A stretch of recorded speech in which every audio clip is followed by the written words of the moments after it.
We are live. All right.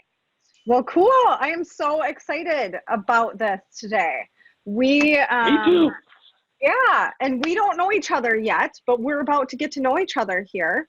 Tristan was going to join us, but he is delayed on his way back from an event that I'm guessing you maybe were at as well. Yes, I was at Mega Camp as well. I'm sure he and Nick are celebrating, popping up the cork and having a couple of bottles of champagne after getting over 100,000 yesterday, huh? Yeah, it was a really big day yesterday. We've been trying for that number for a while now, and finally we hit it. So welcome to all of our new LabCoat Agents members. And this is the kind of amazing content that we have here at LabCoats and part of why people should be on this platform. I totally agree with you. We have Mitch Schwartz here with us, for those of you who don't know who he is. And maybe, Mitch, you could give us a little bit of your background. Sure.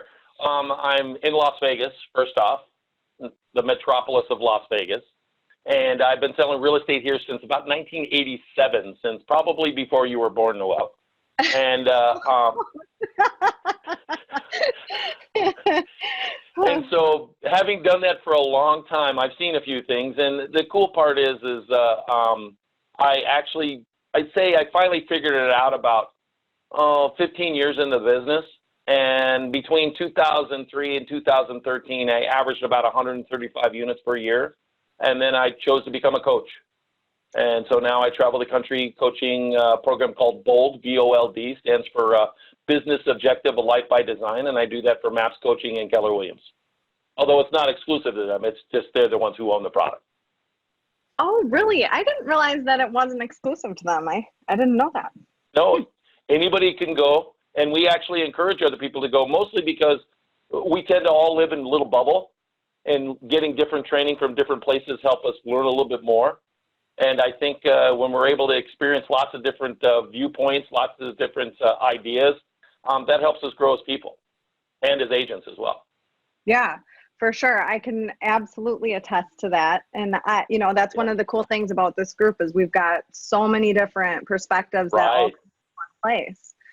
So today, I love that about this group, actually.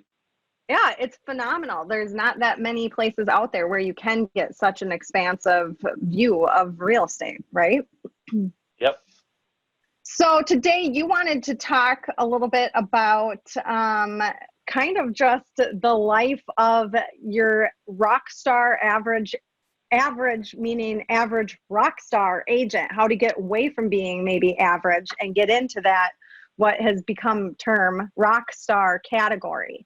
And a huge part of what that involves is what do you spend your time on? Which ironically, I did a live about this week, not even knowing what we were going to be talking about. I did a live about what kind of things are you spending your time on. So I'm excited to hear what you have to say.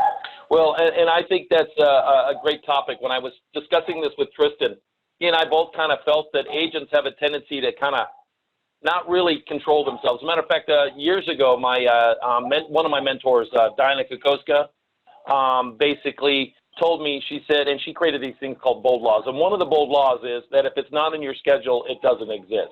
That means, first and foremost, it needs to be somewhere that you can refer to it and it's in concrete.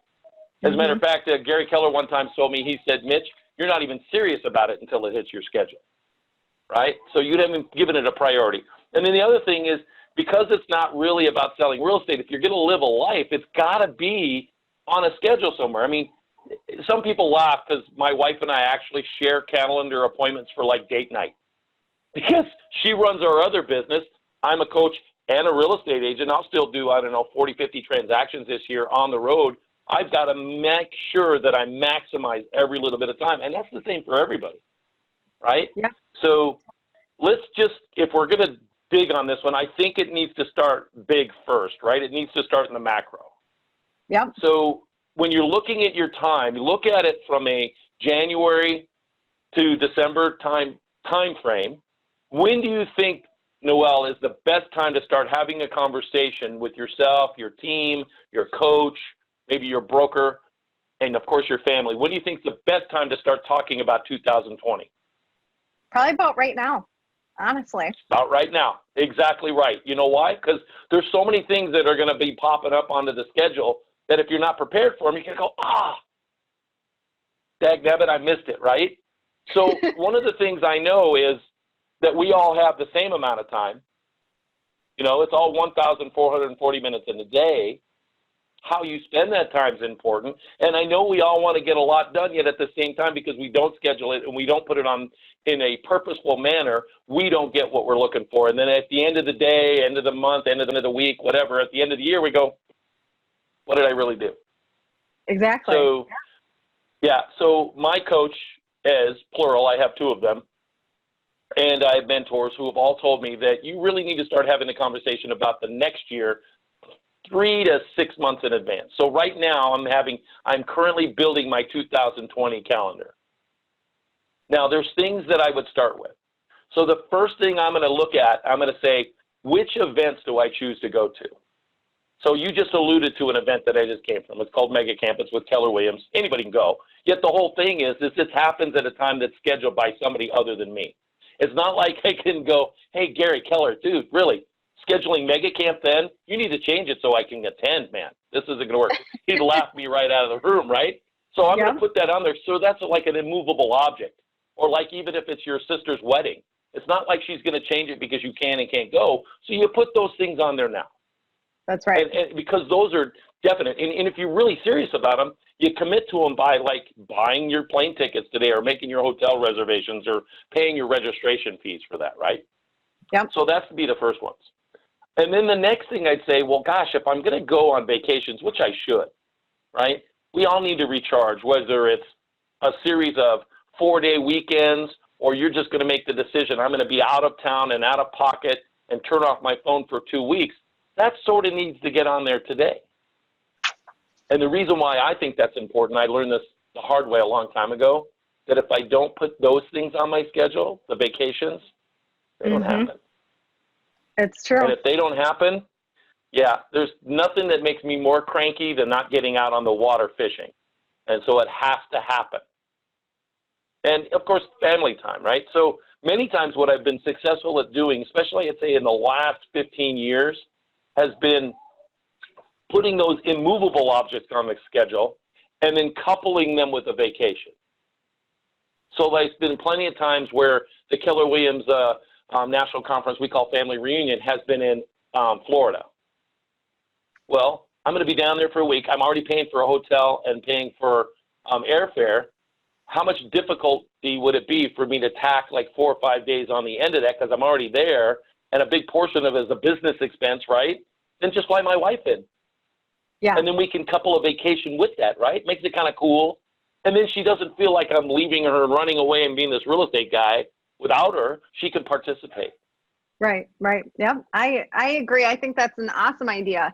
One of the problems that I've struggled with though is I don't find out about events until like, a month before they're going to happen. And do you just say no then? If you didn't put it on your calendar, do you just say no? That's a great question. And here's the thing. You have to ask yourself, what of a priority is it? Is it a priority or not? Yeah. As an example, I wasn't aware that Inman Conference was going to be in Las Vegas, and the time that it was, I didn't go because it was not on my schedule, and I made that decision because it wasn't as big a priority for me as other things were. Here's what I do, is I actually think, okay, what are the events that I've seen throughout the year that other people have gone? Social media is a great experience for that, right? You see these people standing at these big conference rooms, they're picking their big selfies, right, and they're having fun with that. And you go, wow, I wish I'd known, wish I'd gone. Well, then what you should do is in your journal, because we all carry a journal. We should, right? We should be journaling. In your journal, write down, hey, I'd like to go to this. Maybe even just dedicate a page that says, these are the things that I would like to do as a part of your growth plan, right? Write them down, the things you'd like to do. And then later when you get ready to do your schedule, turn to that page and say, oh, yeah, Inman, I want to do that in New York. And go to their site. Because most places have this stuff planned well in advance. I can tell you, Brad Inman's conferences have been picked probably for the next 5 years. So every year they're going to put them up on their website. And trust me when I tell you, if you send them an email, if it's not up there saying, hey, when are you guys going to be in New York next? You know what you'll likely get? An email back telling you when they're going to be in New York next. You put it on your schedule if it's important. If it's not, then you won't. And if it's not important, just say, I don't want to do it. Make an agreement that you'll say no. Well, how about this idea? Would you, if you don't know for sure which events you're going to want to go to, would you budget time in your calendar, just like blank space time that you could use towards something like that? Like I'm not sure which events I'm going to go to next year, but I'm going to dedicate 2 weeks worth of time and try. You could do that. You could do that. I'm a little bit more regimented to that because, again, if it's not on my schedule, it doesn't exist. So I want to make sure it's there, and I'm going to share this stuff with my assistant. I'm going to share this with my team partner, and I'm going to share this with my spouse. Yeah. And if my mom was on the internet, I'd probably share it with her too. Well, I think Tristan is on purpose trying to punish me when he lines me up for interviews, because he always puts me against somebody that is doing it the opposite of how I've been doing it. And I need to learn this lesson from you, Mitch, because I'm one of the worst people about this. I won't know if I'm going somewhere next week or not until the week of. And I've been doing that, but I feel kind of sometimes like I'm in mass chaos because I do it that way. You are in mass chaos because you're doing it that way. I am. Well, think about the energy that you have to dedicate to doing something last minute. Yeah. Think about the cost. See, if you decide today that you want to go to, say, Las Vegas and visit my hometown next Wednesday because there's a conference here, you're going to pay 25 or 30 or 40 or 50% more money in your airline tickets. You're going to pay more money in your hotel, in your rental cars. So just the cost alone could make that worthwhile to say, I'm going to make the decision that it's either here on my schedule or I'm just going to say no. Yep. There's a beauty in the word no. Because what Gary Keller taught us in the one thing is when you say yes, you say no to so many other things. So be really sure about what you're saying yes to. Yeah, absolutely. That's 100% true. 100% true. The whole planning thing has actually served me very well. Now, doesn't mean you can't be spontaneous. As a matter of fact, my ex-wife used to get really angry at me, and you notice I said ex-wife, right? She used to get angry at me because she'd tell me that I couldn't be spontaneous, and I would yell at her back. I'd say, I can be spontaneous, I just need a plan for it. And what I mean by that is this. If I want to be spontaneous, and my wife and I currently do that now, let's say, for instance, we want to take a vacation, and we want to be spontaneous about it. Well, what we do then is we put time on the schedule that says vacation. And then we also, because we both travel for our businesses enough, we know where those timings are with regards to when those deals are good or not good. And then we, about a month beforehand, will make the decision, which feels somewhat spontaneous, and yet it's still planned. Okay. Gives us the best of both worlds. I can live with that. I think I can try for that, like the scheduled spontaneity. No, there is no try, Noelle. There is no try. It's do or do not. There is no try. Okay, I will do it. I'm doing it right now. I'm writing this. Write it down. Okay, so what other questions do you have for me? On the macro level, how about business-wise? What kind of things are you planning out? What kind of things are you scheduling are you scheduling out certain daily activities, but that far in advance? Well, and I think that's a great question. And yet I think it's not just the events or the vacations. You also need to plan things like family time. Before I even put stuff on my schedule that's relevant to my business, my family is very important to me, as I believe it is for most people. And I suffered the divorce that I had at the hands of the fact that I did not put it in the priority place that it needed to be back then. So I've learned that lesson. So in the case right now, I don't have a young child anymore. My youngest son is 24. I know I don't look old enough to have a child that age. Yet I've also got 4 grandkids. And my grandchildren are very important to me. So if they've got like a back to school night or, a sports event or a recital of sorts, those things many times, again, are planned well in advance by those entities. I'm going to put that on there. So then I got all those things on there. Only then do the things that are important to my job description show up. Now, I'm going to ask you a question, Noelle. Do you know what the 5 items are that you should be focused on in business? I am guessing I do not know the answer to that. Okay. So top successful agents focus on 5 things.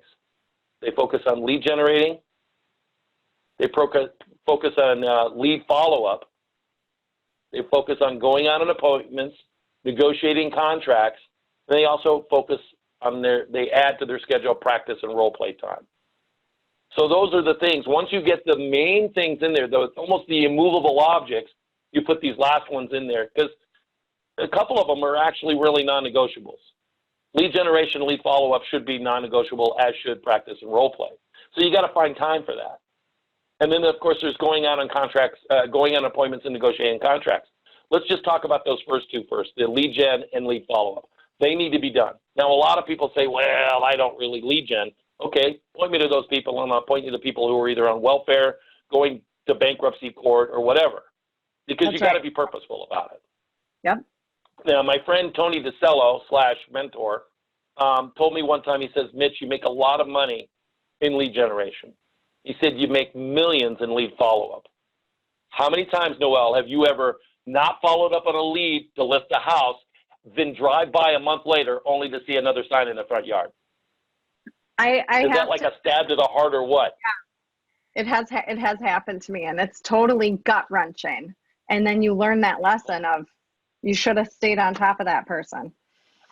Well, you'd like to learn the lesson. Not everybody does, unfortunately, though. Why? Because the pain of thinking they're bugging somebody and following up tends to be greater than the pain of losing the deal. I don't know about you. My average commission is about $9,600 a closing. I don't like to lose 10 grand. So if I have the inkling that they're going to think about doing something, I'm going to follow up like crazy. So I'm going to go to my schedule. I'm going to add lead generation time. And I'm going to think who and how and what I'm going to be calling. So that's first. And that's going to be first thing in the morning. Now, doesn't mean I don't have practice and role play time before that, which I do. And then I have my meditation time in the morning when I get up. Real quick note, Gary Keller had a bunch of people on stage at Family Reunion 2 years ago that were doing over 100 transactions a year. The average person got up at 4:30 in the morning. Nope. So the average agent doing over 100 transactions a year is getting up 3 to 8 hours before everybody else. Yeah, it's that miracle morning. It's the miracle morning. You do have to get started early if you want to maximize your day, especially if you are going to focus on lead gen in the mornings. In order to get to it in time, you have to like show up to work early to get to it in time and do it the right way. Yeah, and showing up is a big deal, right? So you get all that scheduled. So lead generation is going to be purposeful. And I'm going to put on my schedule not just lead generation general. I'm going to put lead generation, who I'm generating, meaning what source I'm going to, and then I'm going to put in there how many contacts I expect to make, how many live, real conversations I expect to have during that time, and then I track it. Because I want to be able to look at my numbers at the end of the week and say, how many calls did I make, how many people did I speak with, and how many resulted in appointments, and how many of those appointments resulted in the opportunity to do business. Because then I can make decisions on how I spend that time.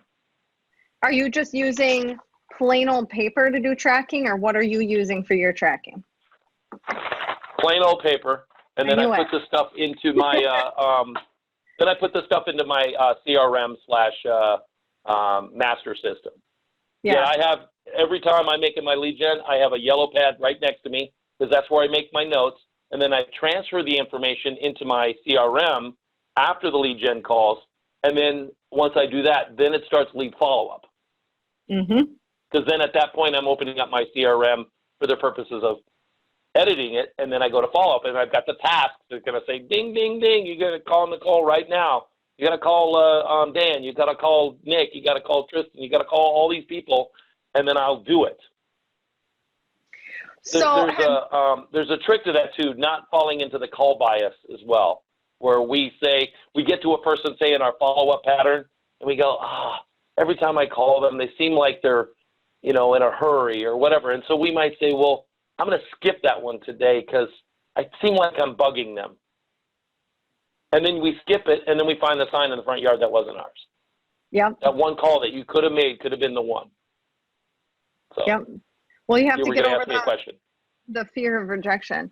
Have you found that there's a certain perfect time? Because, I know we have this discussion at our office a lot. And I'm like, you guys got to get in. You got to make your calls. You got to come in and make your calls. And people are like, well, when I try to call at that time, nobody is available. When I try to call at that time, it's not the best time. I'll try to call later in the afternoon. How do you handle those objections? What do you say about that? Okay, so the first thing is I learned this a long time ago, that if I don't do it first thing in the morning, it likely won't get done. So that's the first part. As Brian Tracy says, eat that frog. Get it done first.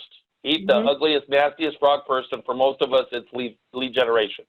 So get it done. Now, is it true that some people are going to be more easily reached in the afternoon than not? Certain. Yet, you need to verify that that's the case, and then if they say, only call me in the afternoons, then that would be the maybe 1 to 2 or 3 people in your CRM that when you pop it up and you're going to call them, it says, don't call until afternoon because he works nights. Well, then you do that. Yet most every time, if you just make sure that you're consistently doing it, especially if you're calling, say, through your database and you're doing the database too, like we teach in Bold, and you're calling, they're going to see your name. They're going to hear your voice. And sometimes that's enough of a touch that they may call you back. You don't have to make them feel like you call back. David Huffaker from Tennessee does what he calls the 3 attempt. And the 3 attempt is simple. Say on Monday, he'll call somebody. And he'll leave a message. And what he doesn't do, though, is make them feel bad about calling back or not calling back. He's just calling to inform. He's calling to reach out, build relationship. Doesn't make them feel like they have to call back. And the reason why he doesn't make them feel like they've got to call back, because what if he calls them again and they don't call back, and he calls them again and they don't call back? Eventually, they're going to feel embarrassed about not calling back, and then they'll never call back. Oh, yeah. Right? Oh, yeah, totally. Yeah, so don't make them feel like they got to call back. So then he'll call again, say those same people that he didn't reach on Monday, he'll call on Wednesday. He won't even leave a voicemail. If he gets a message system, he'll just hang up. And then on Thursday or Friday, he'll send a text message just saying, hey, I just want to make sure you got my message. Do you have any questions? And most of the time what he'll get is a reply back, yeah, I'm just really busy. I'm so sorry. I'll call you back next week. And he'll even say, you don't have to call me back. Just tell me that you're fine. That'd be the 3 attempt approach. And it's solid. And there's good scripting around that, especially in Bold. We teach the good scripting. The main thing is just not making them feel like they're obligated to return the call. And more importantly, we as agents actually have to make those calls. That's right. So you mean Facebook messaging, just doing that doesn't count? Just doing that alone does not count entirely. Doesn't mean you can't do that as a part of your, as a part of an approach, right? I believe that certainly the best kinds of conversations happen voice to voice or face to face, because we can pick up on nuances like tone and inflection and all that stuff. We hear all that when we hear it. Yet sometimes it's got to be just as simple. Hey, I just want to make sure you're not dead in a ditch somewhere. Tell me you're good. And they can send you a text or a Facebook message saying that's true. Yet if you only rely on it, you'll miss so much more. So now you got your lead gen and you got your lead follow-up on your schedule. Then you got to have appointments. So what I do on my schedule, especially since I'm traveling a lot, I actually put on my schedule, usually a month to 8 weeks at a time, I'll go in there and I'll put listing dash to be determined. And it's on my schedule.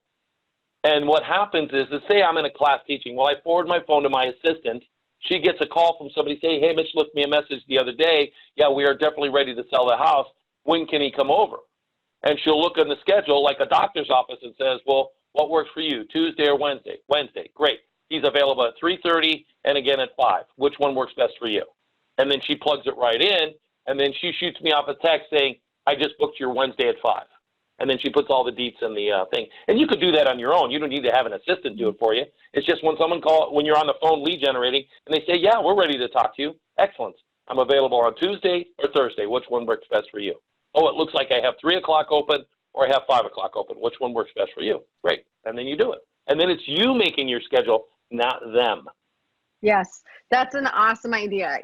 For me, I seemed to come when I'm a broker now, so I'm doing more on that side of things, but I am still in production, and I seem to come across problems of like, hey, Can you meet with me tomorrow at 9 a.m. for coffee? That's like my number one distraction, people wanting to meet in the mornings for coffee. And so I've had to get over the fact that I have to go to coffee in the morning, and putting them into a pre-scheduled appointment in the afternoon, just like you just said, Yep. would be a much easier way to handle that objection of like, oh, my morning's booked up. It looks like I've got a 2 o'clock tomorrow. Can we do that instead? Well, you can also use, there's programs out there like Calendly that will allow you to establish a calendar schedule online, and then you can actually put it in your email signature. It says, you want to schedule time with me, click here, and anything that you're available that you predetermined, they can select. So like if you're talking about your agents or potential recruits who are thinking about joining your office, that would be a great way to set that up. Yep, totally. I'm going to do it. Well, here's the other thing. We've got to negotiate contracts. When do you do that? Usually at about 10 p.m. at night, when I would rather be sleeping. It seems like that's when half of my contract negotiations happen, honestly. And how do you break that? How do you break that habit when you're got to get it? It's the same thing. It's the same thing, Noelle. You just got to put time on your schedule. You just put maybe a time, maybe 2 predetermined times during the day where you just break for, 30 minutes and you negotiate the contract. Not everything has to be drop everything now and do it. The contracts, the law usually says as soon as practicable, right? Which means when you can do it. It doesn't mean drop everything and go do it now. Yet, what happens is agents get into a scarcity mindset that says, if I don't do it now, or if I don't go meet with that buyer now, or I don't go to the seller's house now, they're going to do it with somebody else.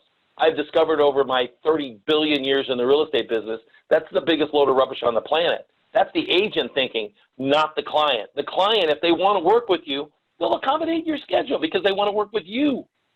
So make it you communicating. So have that time on your schedule. The other thing is we didn't even talk about chaos. How do you deal with chaos?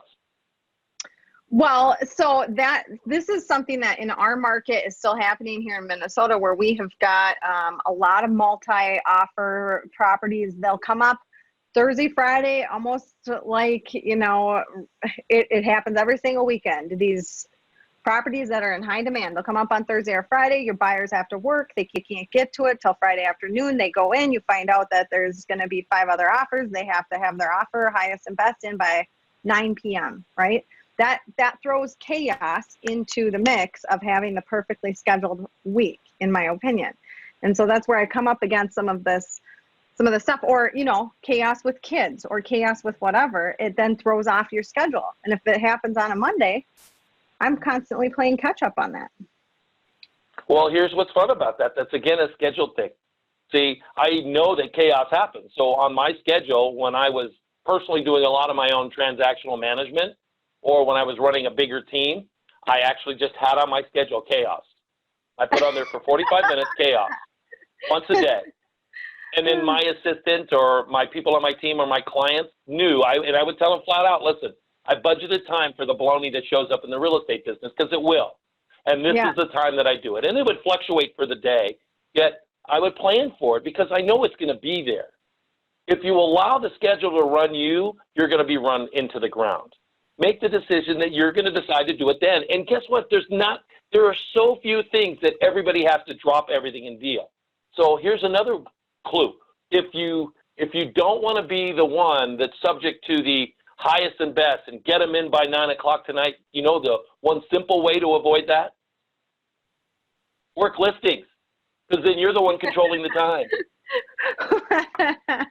And that's true. And luckily for me, I've been on the other side of it lately. And it's true. It does change your whole perspective once you are the one that's in control of when you're going to review those offers. I mean, we know before we list a property now, okay, this one, it's going to be in multiples. We're going to list it on Thursday. You have the chat with your sellers. Be ready on Sunday. Sunday is when we're going to go through the offers, or we'll do it Monday morning or whatever, and plan that into the schedule before you even put the listing up. Well, it's less than a whatever thing. So what I would say is develop a system, whether you're the buyer's agent, what is your system to manage that? Because systems are so much easier to manage than people, right?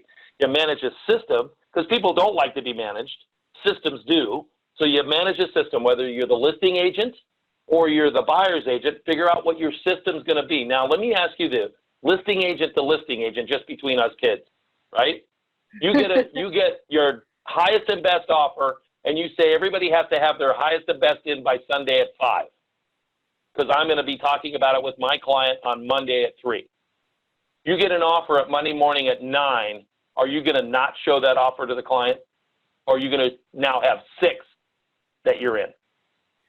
Well, You're going to show it, right? Because your fiduciary says that you've got to show them all bona fide offers, not just the ones that came in your timeline.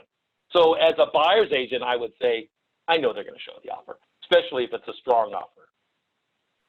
And you have a point there. That is true. Although I don't know ethically, I mean, that's getting into a whole another discussion if you have to honor that highest and best, but you do have to still show it to them too. You are right. Right. So highest and best was created for real estate agents, not for clients. Yeah. It was created for real estate agents to manage their time. And I understand it. We leverage the highest and best on my team. Yet I know full well if I get a highest and best, my assistant is under the instructions. You call for the highest and best you want. You get another offer, that gets presented with all of them. I don't care. As long, and frankly, she's under the training that we get a deal done and it's signed and we still get a better offer. Guess what happens? We have that conversation and then we give them choices. I'm not going to encourage them to cancel a contract. That's entirely up to them. Yet guess what though? I still have an obligation until that transaction's closed. My job is to get them the most money possible and let them make that decision, not me. I 100% agree with that. And actually, to add to that, we actually just went through this on one of our deals last weekend. And so then I was spending my family time on the phone with one of my agents that evening, which it's my own fault. I hadn't scheduled it in to my schedule that I was going to need to step aside and maybe coach them through that. And so that was something that I was noticing, and I was frustrated on that evening, that Sunday night. Like, why, my time, my personal time gets eaten. Well, you just got to draw the line in the sand.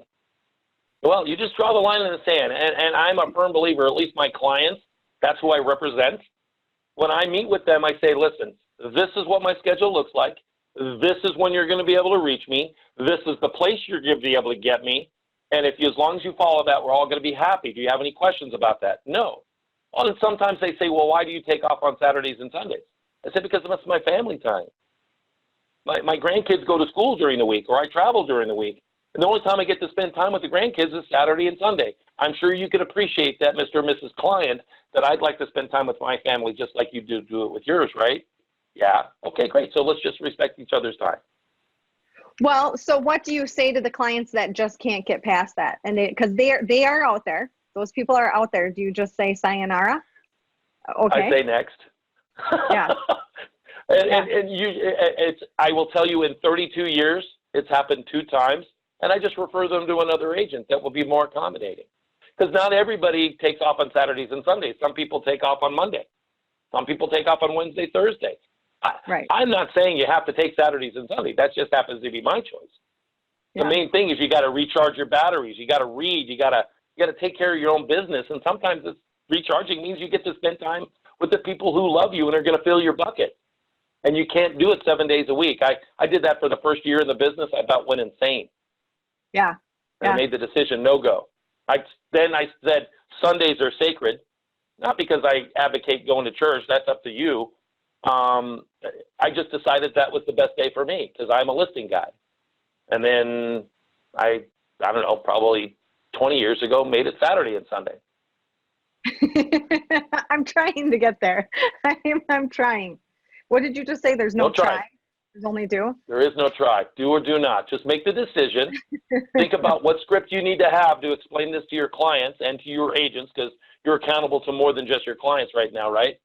Right. And so because of that, just as long as it's about setting expectations, really is what it is. Expectations are key. And that's the same thing with your time, right? If you set the expectations with your time, not just with you, with your family, with your coach, with your clients, and other real estate agents. Set your expectations. This is who I am. This is what I do. And if you choose to work with me, this is how I operate. And that's perfectly acceptable. Yeah. Well, and I think too, there's some agents, even in our market here, that are excellent at doing it. And you know, when you have a deal with them, you know what to anticipate if you've already gone through a deal with them, because they are so good at setting the expectations within the industry, even as to what their schedule looks like and what it is that and they're the listing agents, right? They're the ones that are in control. Yeah. Well, it's not just that. They figured out a solution that they can operate at a high level without jumping every single time. By not living a life that's by default of everybody else, they've created it for themselves. Believe it or not, that's one of the benefits I found from becoming a listing agent. The leverage of time of other people through the listings. I will tell you, and this, I'm going to laugh about this, I have not put a buyer in my car since 1990. So meaning you haven't been even going out with buyers since 1990. You just give it all away. You just give them away? Yeah. The house that I live in with my wife right now, when she wanted to buy it, it was a listing I took on my farm, told her about it. I made her drive over and look at it. I didn't even take her. I don't work with buyers. Well, and you know, okay, so let's go over that. So I'm going to compare this to, I've got some agents here at our brokerage and on my team that work part-time. They work another job part-time, a separate job. And then they try to schedule around that with having buyers. And as the team lead, one of the things that we've talked about is if I've got lead gen, if you're showing into the office and you're making this your full-time job, you're much more likely to get leads than if you're part-time, because I need to be able to give my buyers away to the agents that I know are going to be able to take them, because I personally don't have the time to take the buyers out anymore, because I've decided I'm going to take my full-time job and put it toward working with listings. And that's basically what you're saying. You decide to make your full-time job listings so that you could be more in control of your schedule. And I love that. Absolutely. Not to mention the fact when I got in the real estate business, I drove a motorcycle. So it was going to be really hard to show buyers on a motorcycle. And apologize while I offend you briefly with my cup. I apologize.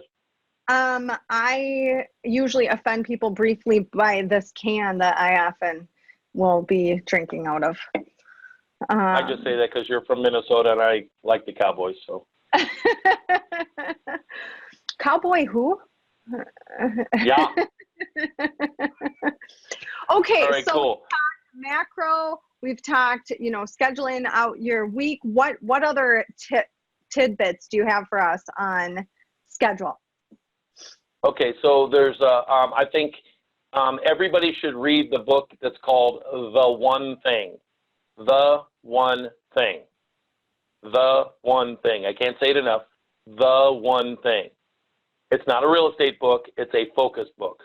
It's how to get very focused in your life or your business. What's the one thing that I could do, and that by which doing that one thing, everything else gets easier or unnecessary. So that's a great focus book. I would also suggest that, I'm going to say this is going to sound really self-serving. I think everybody should take the BOLD program like multiple times, because we give great tools in that program, or anything that's going to help you really get clarity about what's important to you. And then make some decisions. What's important to you in your life, in your family? What's your big why? I love it when real estate agents tell me that their big why is their family, and then they do everything that would be opposite of supporting that. Jumping when a buyer says, well, I'm going to go see a house on Saturday, and they go, oh, kids' soccer game or showing a house. And because they're in scarcity, what do? They go show the house when their kids are going to miss out on them. Yeah. That tells me that that's not their big why. Their big why is their buyer's big why, not their kid. Yeah. So make sure you're in alignment. That's a big part of it. And I think having clarity about really what's important to you, because if it's important to you, if it really matters, it's going to show up on your schedule. If it doesn't, it won't. Yep.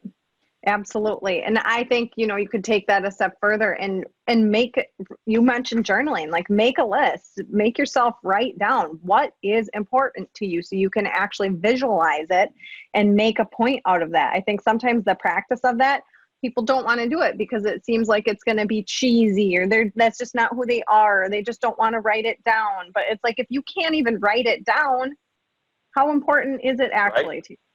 Yeah. It's not. And the funny thing about that is a lot of people think that journaling is writing page. It's not a diary. A journal is an opportunity to write down stuff that you choose to not forget. Like you go out on a listing appointment and you just knock it right out of the park. What did you say? How did you handle yourself? What did you do in preparation? You want to write that down so you can do it again. And then the other part of the journal is, where do you make a mistake? Where did you screw the pooch? What did you do that possibly you never, ever want to do it again? Well, if you put it in the journal, it's a great way to take what's in here, running through the veins, and put it down on paper. You will likely not forget where you made the mistake. It could be 2 or 3 lines, or it could be 3 or 5 pages. Right. The journal is what you need it to be for you. Yep. That's a big part of it. I do agree with that. I've got lists and lists and lists always, all over my desk. I found that these things at this time of year are 25 cents a piece at Office Max. And then they stay in one place, and then I just start them with a date usually, and I just write it down in there, and then I have a stack of them. And then when I'm all done with this, I'll put the date range on it. So if I go, oh, what happened on this time, I could go right back to them, and I could refer to it again and find what I'm looking for. Uh-oh. I lost my AirPods. Lost battery. Hold on. Oh, wow. Can you hear me? No sweat. So I can hear you wonderfully. Can you hear me? I can't hear you. Yeah, so you have your, you can. Hold on. I've not ever had that happen. So this is where I'm going to start talking how poorly I think that the Vikings are going to be this year, and that they're probably not going to win anything, and my Cowboys are going to rule. And I know I'm going to see lots of hateful text messaging and stuff coming from this.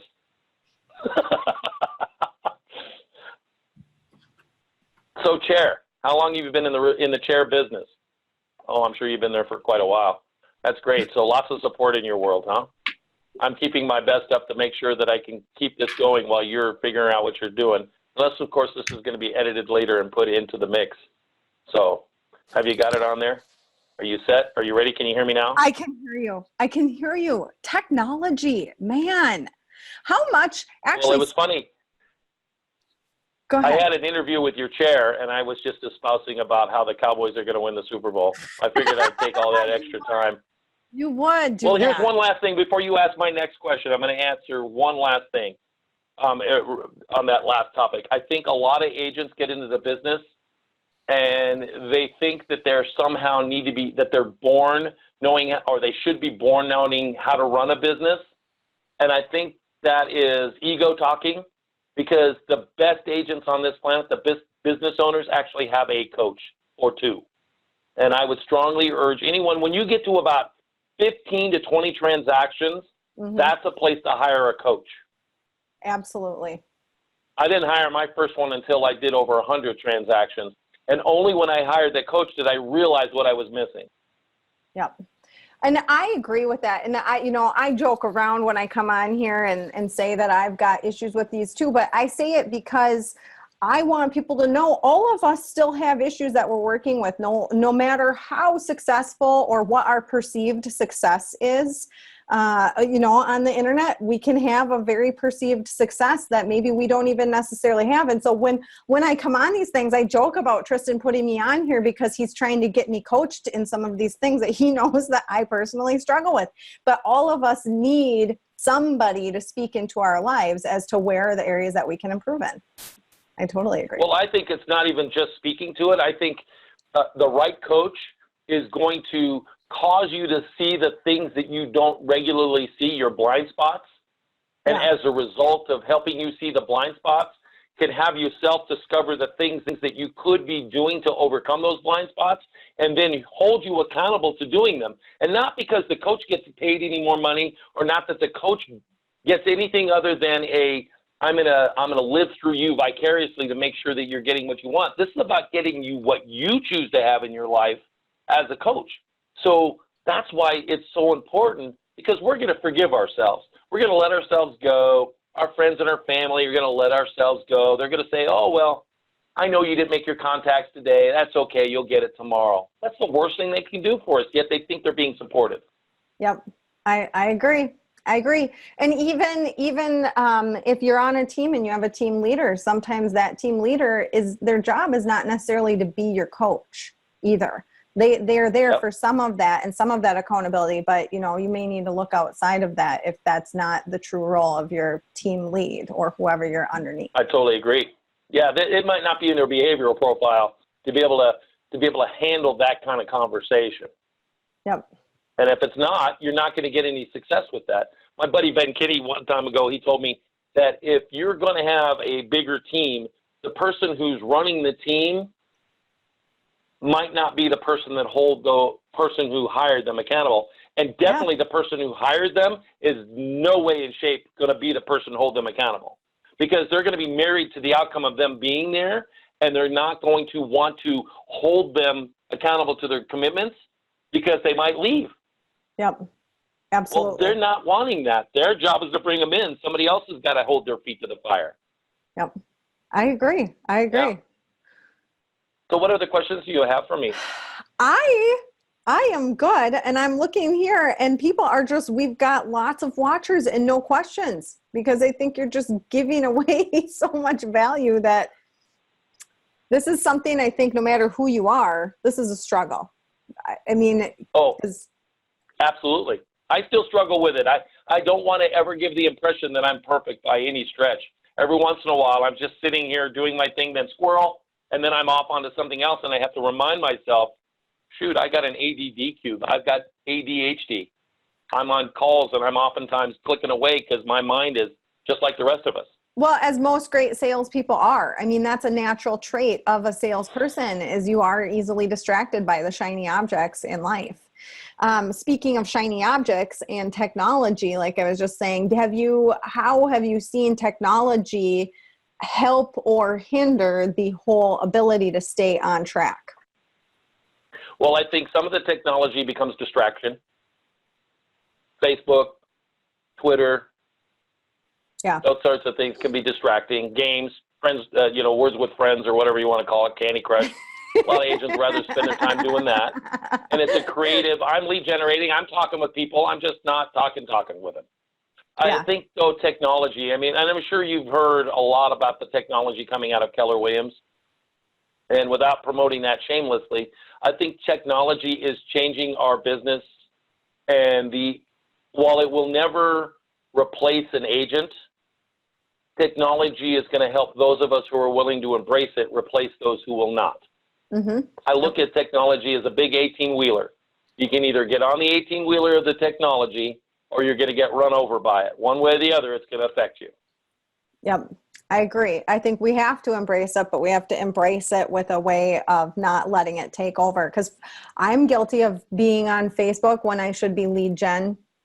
I think for me, knowing when to just shut it off and having the willpower to just shut it off or don't even go on it. For me in the morning, if I'm going to wake up early, and I'm like you, I wake up at 5:30 almost every day.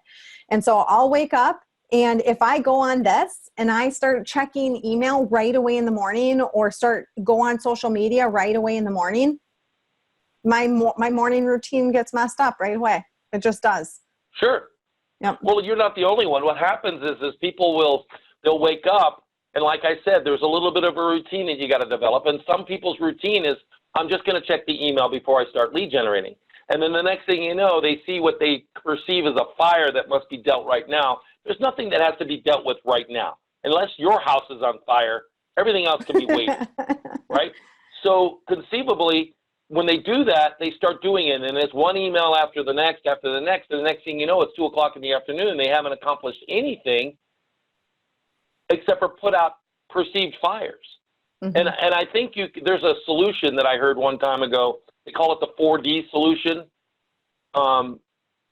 Basically, it's dump it, or delete it rather, delegate it, delay it, or do it now. Well, there's very few that are to do it now. You dump it because most of the garbage you get in email isn't yours anyways. It's just somebody else's potato that they're throwing into your lap. And you could say no thanks, and then you can delete it, or it's a flyer, or it's another of the 20 million loan officers wanting to get your business who think that you want to hear about loans and rates when what you want to hear is how you're going to help me build my business, right? And then then you got the delegated. Who do we have in our world that we can delegate some of this stuff to? There are people in our world who will do things for us. You know, you take a listing over at such and such part of town. Well, you know another agent who lives over there. Well, maybe you don't have to drive over there to get the lockbox. You say, hey, can you get this lockbox for me and bring it in the office next time you're near there? Sure. Stuff like that.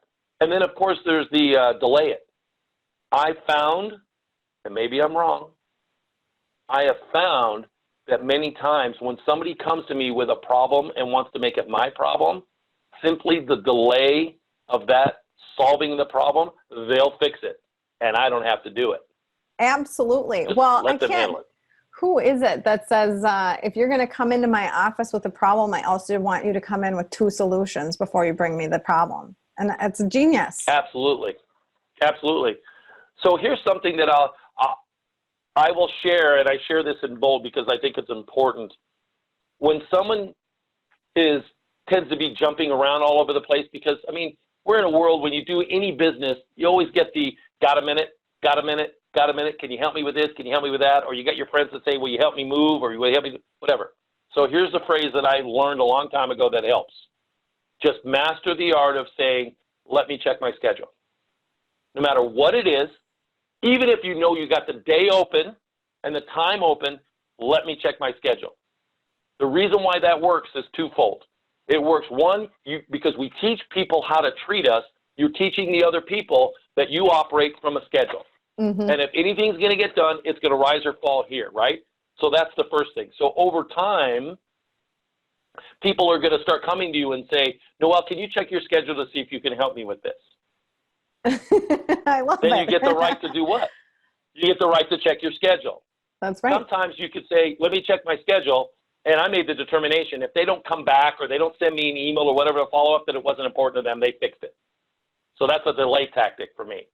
So any of you guys who are listening that you hear this from me right now, and you reach out to me and I say, let me check my schedule, it's a delay tactic. The other thing it does is because our cells eavesdrop on our thoughts, we are teaching ourselves that we operate from a schedule. And if you say it enough, it becomes affirming for us that we are checking a schedule. And when we check a schedule, we make that a business practice, a life practice. Guess what happens? It actually becomes that.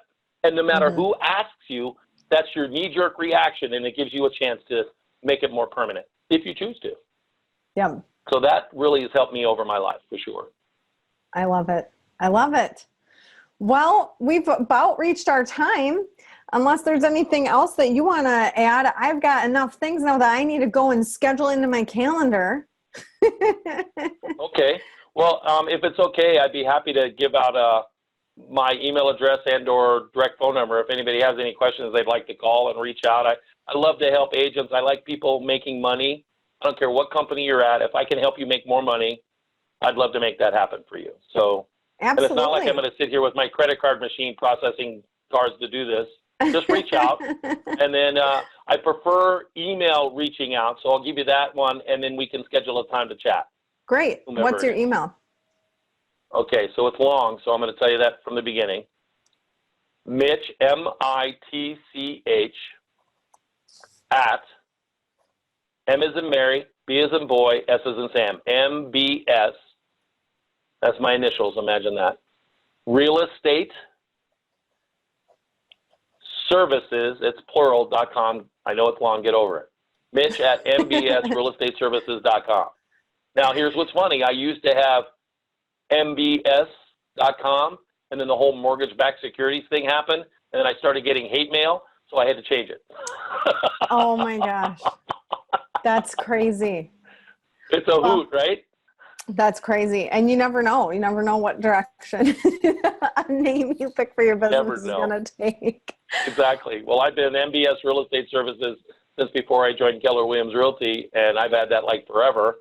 And all of a sudden, Nastygrams started coming, and I'm like, ooh, I got to change that.